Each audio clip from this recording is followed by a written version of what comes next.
Hello বন্ধুরা, তোমরা সকলে কেমন আছো? আশা করি ভালো আছো। আমিও খুব ভালো আছি। আজকে আমাদের নারকেল নাড়ু হবে, তাই আমি নারকেল ফাটাতে বসে গেছি। আমাকে মা বললো নারকেলটাকে জল দিয়ে দাগ করে দে, তাহলে ভালো ফাটবে। তাই আমি নারকেলটাকে জল দিয়ে দাগ করে দিয়েছি। এই দেখো কত সহজে ফেটে গেল, কিন্তু পুরোটা ফাটেনি। তাই আবার ফাটাচ্ছি। দেখো, এই দেখো কত সুন্দর ফেটে গেল। নারকেলটাকে কত সুন্দর লাগছে দেখো।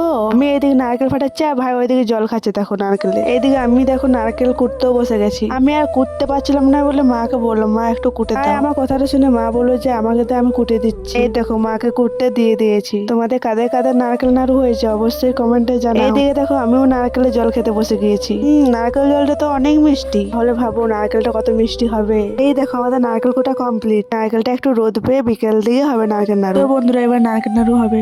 এইদিকে দেখো গরুটাকে ঘিয়ান করতে দিয়ে দিয়েছে। তখন না ঘিয়ান হচ্ছে ততক্ষণ লেড়েই যাবে। এবারে হাতে করে দেখছি যে চিট লিচ্ছে কিনা। এই দেখো চিটও নিয়ে নিয়েছে। এবারে নারকেল গুঁটোগুলোকে গরুটার মধ্যে দিয়ে দেবে। তারপর ভালো করে নাড়তে হবে। যতক্ষণ না চিট লিচ্ছে ততক্ষণ নেড়েই যেতে হবে। এই দেখো এরকম হয়ে যাবে নেড়ে নেড়ে। এবারে হাতে করে দেখবে যে চিট লিচ্ছে কিনা। এই দেখো চিট নিচ্ছে, তাই নামিয়ে নিবে এবারে। এই দেখো নামিয়ে নিয়েছে। এই দেখো এদিকে মা ঠাকুমা নাড়ু পাকাতেও বসে গেছে। এই দেখো এগুলো হয়েছে।